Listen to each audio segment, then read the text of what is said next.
So, you have bought the home, but it's over 100 years old and few repairs beckon before moving in. Hello, I'm Ty from Repair Nation.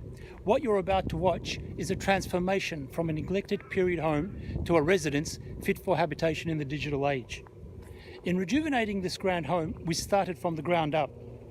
The floorboards were sagging, so we supported the floor bearers with new posts in concrete footings. We removed all asbestos wall sheets.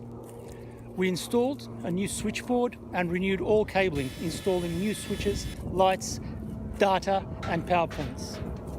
The roof was cleaned, the roof frame bolstered where age-related bowing was evidenced. On the inside, we patched the walls that had large settlement cracks, painted throughout and polished the floorboards, as you'll see.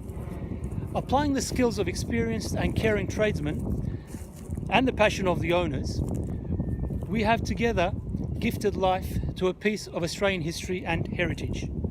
This is what satisfaction looks like for us.